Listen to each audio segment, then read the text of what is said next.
हमारी प्रसारण सूची और ताज़ा समाचारों के लिए देखें हमारी वेबसाइट nhk.jp/hindi।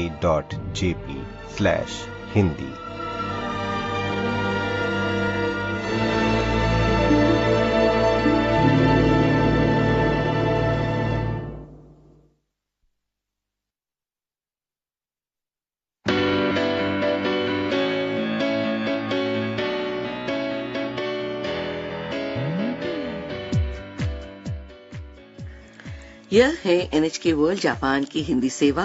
चेरी के देश से कार्यक्रम में स्वीकार करें अपनी सखी शांग्रिला जैन का कोनिचिवा, नमस्कार और आदाब। सभी दोस्तों को कामायनी सिंह का भी कोनिचिवा, नमस्कार। सभी को रोहिणी रमन का भी नमस्कार। इस अंक में आपके पत्रों के उत्तर के साथ लेकर आए हैं पंकज त्रिपाठी जी के साथ भेंटवार्ता का भाग 2।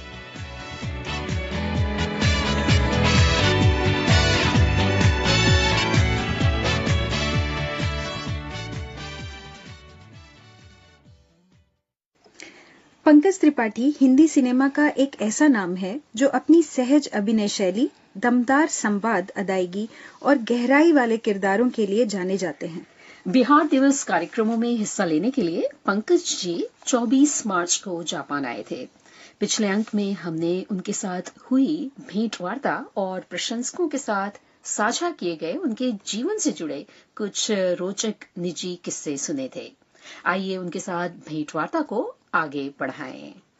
बिहार के सुदूर ग्रामीण इलाके गोपालगंज के बेलसाड़ से निकलकर पंकज त्रिपाठी ने अपनी अभिनय यात्रा रंगमंच से शुरू की थी। पटना में रंगमंच करते हुए उन्होंने अपने हुनर को और तराशने का फैसला किया और भारत के प्रतिष्ठित राष्ट्रीय नाटक अकादमी में 3 साल तक पढ़ाई की। लेकिन थिएटर में रुचि जागृत होने से पहले पंकज जी ने पटना में होटल प्रबंधन संस्थान से पढ़ाई की और फिर किसी होटल में काम भी किया। इसी बीच उनका रुझान थिएटर की तरफ होने लगा। जापान में उनके एक प्रशंसक का सवाल था कि आपको ये कब लगा कि अब पूरी तरह से रंगमंच से ही जुड़ना है। इस पर उन्होंने कहा, मैं होटल में नौकरी कर रहा था। रात के ड्यूटी लगती थी 11 से सुबह 7 बजे तक। जब 6-8 महीना हो गया रात को जगना और सुबह दिन में सोना, तो मुझे लगा अब दिन वाला काम करना है। तो ऐसा एक दिन नहीं हुआ है कि मुझे एक दिन लगा कि अब मुझे एक्टिंग ही करनी है और कोई गो बैक नहीं है। ये धीरे धीरे हुआ कि यार मजा इस काम में आ रहा है तो यही करना है। ओवरनाइट नहीं हुआ है। थिएटर करते हुए पंकज त्रिपाठी 1999 में पहली बार जापान आए थे। उस दौरान उन्हें जापानी अभिनेताओं और कलाकारों के साथ मिलकर नाटक करने का मौका मिला था और करीब 1 महीने तक यहाँ वर्कशॉप भी की थी। युवा पंकज के मन पर जापानी रहन सहन का खासा प्रभाव पड़ा था। हमने उनसे पूछा कि उस पहली यात्रा ने उनके जीवन को कैसे प्रभावित किया। जब हम घूमते हैं, अलग अलग संस्कृतियों को, अलग अलग शहरों को देखते हैं, अलग अलग देशों को देखते हैं, तो बहुत कुछ सीखने को मिलता है कि एक सिविक सेंस के मामले में जापान बहुत आगे है। एक नागरिक जो है, मैं देखता हूँ कि यहाँ ऑफिस के आसपास के इलाके, ऑफिस के कर्मचारी टॉप बॉस से लेके और नीचे तक सब मिल के साथ में सफाई करते हैं। उनकी जिम्मेदारी है कि हम अपने ऑफिस को या अपने घर के आसपास को भी साफ रखें। तो जो एक अनुशासन है यहाँ, वो हमारे लिए सीखने योग्य है। हम लोग हिंदुस्तान में उसमें थोड़े लैकिंग कर लेते हैं। हमें लगता है ये उसकी ड्यूटी है, वो करेगा। अगर हमें दिख रहा है कुछ वहाँ गंदा है तो हम भी कर सकते हैं, साफ कर सकते हैं, उठा सकते हैं। तो एक नागरिक जिम्मेदारी तो होनी ही चाहिए। वो यहाँ बहुत प्रखर रूप से दिखती है। पंकज जी फिल्मों से जुड़े हैं तो जाहिर है कोई पसंदीदा जापानी फिल्म या निर्देशक भी हो सकते हैं। लेकिन उनके जवाब ने हमें थोड़ा अचंभित कर दिया। वे कहते हैं, नहीं, मैं फिल्में बहुत कम देखता हूँ। मैं ज़्यादातर लाइव परफॉर्मेंस ही देखता हूँ। तो इसमें हिंदी सिनेमा भी बहुत कम देखता हूँ। 40-50 देखता हूँ, 60 मैक्सिमम। तो मुझे सिनेमा का यहाँ तो बिल्कुल नहीं है।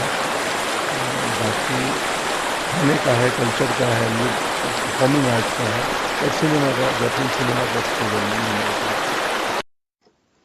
पंकज जी ने बताया कि उन्होंने जापान की परफॉर्मिंग आर्ट देखी है और जापान की कई रंगमंच कलाएं भी हैं, जैसे राकुगो या काबुकी।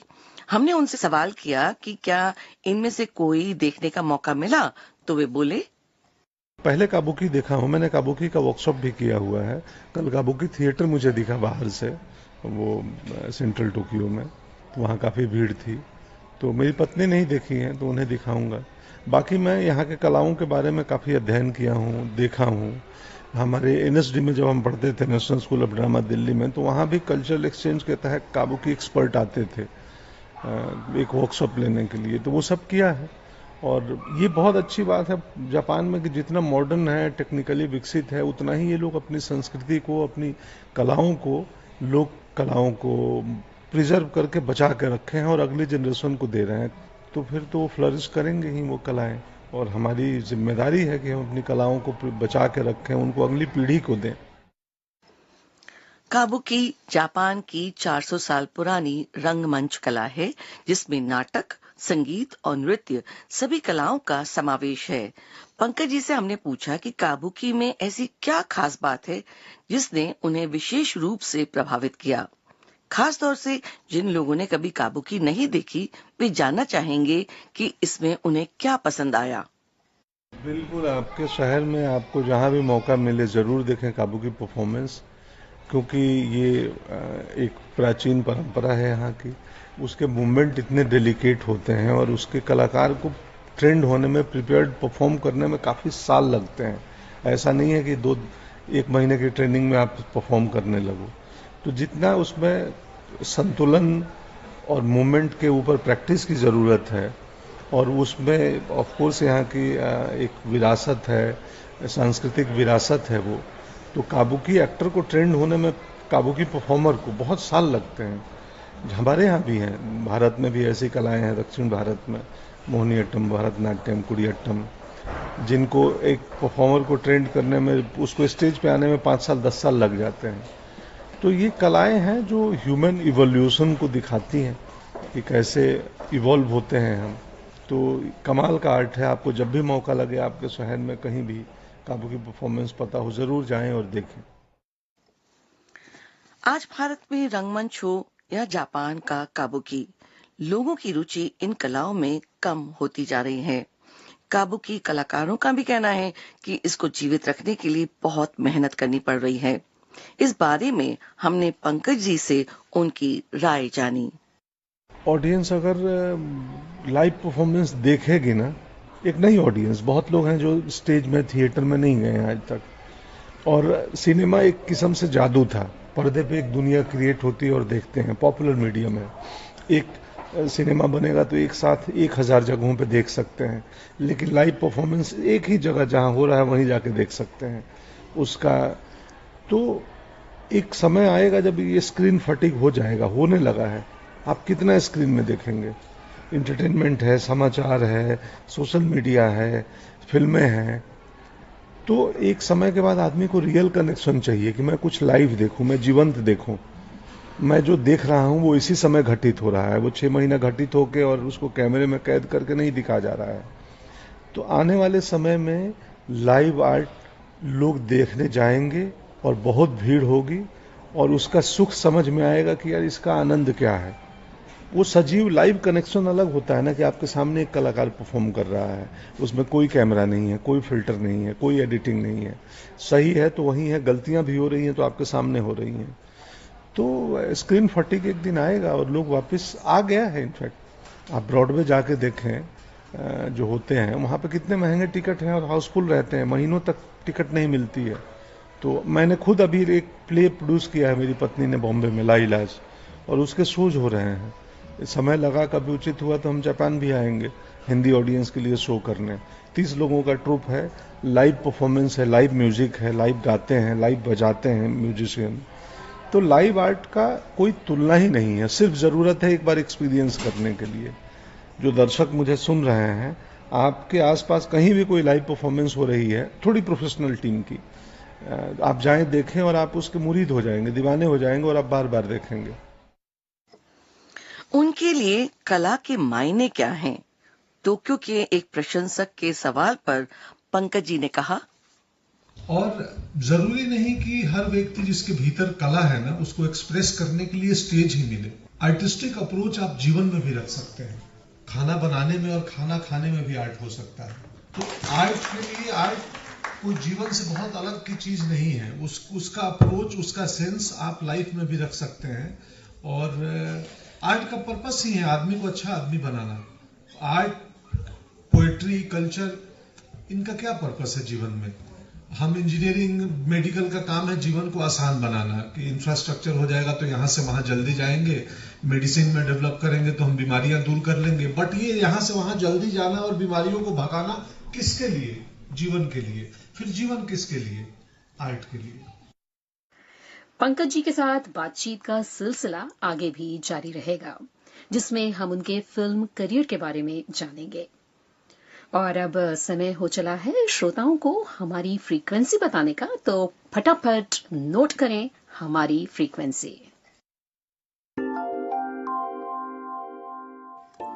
ये है NHK वर्ल्ड जापान की हिंदी सेवा। भारत में हमारे प्रसारण का आनंद आप ले सकते हैं रात 9 बजे से शॉर्टवेव 11,655 किलोहर्ट्ज पर। हमारा सजीव प्रसारण nhk.jp/हिंदी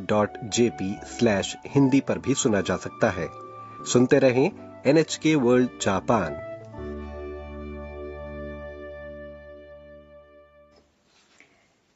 चेरी के देश से में आपका फिर स्वागत है। कार्यक्रम को आगे बढ़ाते हुए ये पत्र ले रही हूँ झारखंड जमशेदपुर से चिन्मय महतो जी का।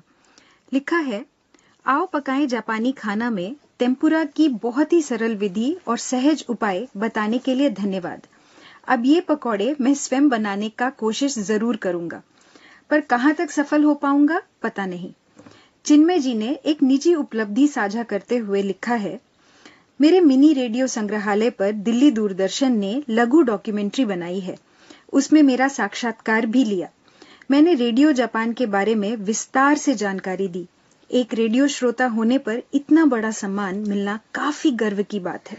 चिन्मय जी, आप जैसे रेडियो प्रेमी श्रोता को ये सम्मान मिलना वाकई हमारे लिए भी गर्व और खुशी की बात है। और देखिए, बिहार आरा से रामकुमार नीरज जी का ये लंबा सा पत्र है। 19 अप्रैल को प्रसारित चेरी के देश से कार्यक्रम में पंकज त्रिपाठी से भेंटवार्ता को अत्यंत सराहनीय कदम बताया है। आगे लिखा है, ये कार्यक्रम केवल मनोरंजन तक सीमित नहीं रहा, बल्कि इसने भारत और जापान के बीच सांस्कृतिक जुड़ाव को भी सुंदर ढंग से प्रस्तुत किया। जब किसी अंतर्राष्ट्रीय मंच पर भारतीय सिनेमा और भारतीय कलाकारों की उपस्थिति दिखाई देती है, तो ये हम सभी हिंदी श्रोताओं के लिए गर्व का विषय बन जाता है। कार्यक्रम की सबसे बड़ी विशेषता ये रही कि इसमें पंकज त्रिपाठी जैसे सरल, प्रतिभाशाली और जमीन से जुड़े कलाकार के विचार सुनने का अवसर मिला। वे अभिनय की दुनिया में अपनी अलग पहचान रखते हैं। उनकी भाषा, व्यवहार और व्यक्तित्व में जो सहजता है, वही उन्हें लाखों दिलों के करीब लाती है। रेडियो माध्यम पर उनकी आवाज सुनना श्रोताओं के लिए एक आत्मीय अनुभव रहा होगा। लाइए आगे का हिस्सा मैं पढ़ लेती हूँ जी। लिखते हैं, यह जानकर भी प्रसन्नता हुई कि वे 24 मार्च को जापान स्थित बिहार फाउंडेशन के आमंत्रण पर जापान गए थे। यह केवल एक कलाकार की यात्रा नहीं, बल्कि बिहार की प्रतिभा, भारतीय संस्कृति और वैश्विक पहचान का प्रतीक है। बिहार से निकले कलाकार का जापान जैसे विकसित और अनुशासित देश में सम्मानित होना बताता है कि प्रतिभा की कोई सीमा नहीं होती। यह बिहार के युवाओं के लिए भी प्रेरणा का संदेश है कि मेहनत, धैर्य और लगन से विश्व स्तर पर पहचान बनाई जा सकती है। नीरज जी आगे लिखते हैं कि रेडियो जापान हिंदी सेवा ने इस इंटरव्यू को अपने कार्यक्रम में शामिल कर श्रोताओं की रुचि को समझने का परिचय दिया है। आज के समय में जब बहुत से रेडियो मंच केवल औपचारिक समाचारों तक सीमित हो जाते हैं, ऐसे में सांस्कृतिक, प्रेरणादायक और लोकप्रिय व्यक्तित्वों से जुड़ी प्रस्तुतियां श्रोताओं को विशेष रूप से आकर्षित करती हैं। चेरी के देश से कार्यक्रम हमेशा से आत्मीयता और विविधता के लिए जाना जाता है और यह अंक उसी परंपरा को आगे बढ़ाता है। नीरज जी ने आगे लिखा है, एक श्रोता के रूप में मुझे लगता है कि ऐसे कार्यक्रम भारत और जापान के बीच मानवीय संबंधों को मजबूत करते हैं। इससे श्रोता केवल समाचार नहीं सुनते बल्कि समाज, कला और संस्कृति की जीवंत धड़कन को महसूस करते हैं। कुल मिलाकर पंकज त्रिपाठी का ये साक्षात्कार NHK वर्ल्ड जापान की हिंदी सेवा के लिए एक यादगार प्रस्तुति कहा जा सकता है। ये कार्यक्रम मनोरंजन, प्रेरणा और सांस्कृतिक संवाद का सुंदर संगम बनकर सामने आया। नीरज जी, आपकी इस गहरी और विस्तृत प्रतिक्रिया के लिए हृदय से आभार। पंकज त्रिपाठी जी के साथ हुई भेंट वार्ता पर जयपुर से अंशुमन गुप्ता लिखते हैं, दिलचस्प साक्षात्कार, उनके जीवन के बारे में सुनना आनंददायक था। इस भेंटवार्ता पर अनेक श्रोता मित्रों ने फेसबुक पर भी कमेंट किए हैं। प्रोमो वीडियो पर साधना गुप्ता लिखती हैं, बढ़िया भेंटवार्ता, उन्हें सुनकर बहुत अच्छा लगा। विजय कुमार ओझा ने दोनों को प्रणाम कहा है। उत्तराखंड से अनिल डोबरियाल पूछते हैं, क्या अब भी चेरी के देश से कार्यक्रम का प्रसारण होता है? मैं कभी रेडियो पर आपका कार्यक्रम सुनता था। अनिल जी, चेरी के देश से कार्यक्रम का प्रसारण हर रविवार को अनवरत किया जाता है। हमारी वेबसाइट देखें, वहां भी ये 1 सप्ताह तक उपलब्ध रहता है। पंकज त्रिपाठी जी की भेंटवार्ता पर नेहा चुग ने फेसबुक पर लिखा है, उनकी बातें सुनकर अच्छा लगा। मनीषा कुमार लिखती हैं, बहुत बढ़िया, और कुमकुम सरन ने भी इसे बहुत बढ़िया बताया। साथ ही लिखती हैं कि ये अच्छी बात है कि आपने बीच बीच में टोकने की बजाय पंकज जी को ही ज्यादा बोलने दिया। बहुत बढ़िया बोलते हैं, मजा आ गया। मोनिता मिधा लिखती हैं, जापान की संस्कृति और परंपरा के बारे में पंकज जी के विचार जानकर आनंद आया। वहीं सूर्य नारायण बहादुर ने भी भेंटवार्ता को पसंद करते हुए लिखा है, जापान के बारे में उनकी पहले की यादें और अभी की आंखों देखी बातें बढ़िया लगी। ओडिशा के सिंगा से सुरेश अग्रवाल जी का ये पत्र है, अभिनेता पंकज त्रिपाठी से भेंटवार्ता के अंश सुनना निश्चय ही सुखद अनुभव रहा, लेकिन उनका सुझाव है कि इस प्रकार की भेंटवार्ताओं को शनिवार के प्रसारण में स्थान दिया जाए। सुरेश जी, आप जैसे समर्पित श्रोता के सुझावों का स्वागत है। समय समय पर ऐसा किया भी जाता है। और देखिए, उत्तर प्रदेश से मोहम्मद सादिक आजमी लिखते हैं, भारतीय सिनेमा जगत और टीवी की दुनिया में अपने अभिनय का लोहा मनवाने वाले पंकज जी मेरे भी फेवरेट हैं। उनके अभिनय की जितनी भी प्रशंसा की जाए कम है। आपने उनसे भेंटवार्ता करवाई, हृदय से आभारी हूं। उनकी दूसरी जापान यात्रा इस बात का प्रमाण है कि वो हृदय से जापान वासियों को पसंद करते हैं, जिनका जिक्र उन्होंने अपने साक्षात्कार में किया। उनके अनुभवों से ये फिर पुष्टि हुई कि जापानियों से अधिक विनम्र एवं मिलनसार विश्व में दूसरा कोई नहीं है। अनुशासित जीवन और अपनी सभ्यताओं को सजोए हुए देश के विकास में भूमिका निभाने वाले समस्त जापानियों को मेरा सलाम। जीवन में जब भी अवसर मिला, जापान जरूर जाऊंगा। सादिक आजमी साहब, जरूर आइए, जापान में आपका स्वागत है। और पंकज जी के साथ आज की भेंटवार्ता आप श्रोताओं को कैसी लगी, जरूर बताइए। और पत्र लिखने के लिए लिंक कार्यक्रम के विवरण में शामिल है। लेकिन फिलहाल घड़ी कर रही है इशारा कि जाने की अनुमति दीजिए अपनी सखी शांगविला जैन को और कामायनी सिंह को और रोहिणी रमन को। सायोनारा, नमस्कार।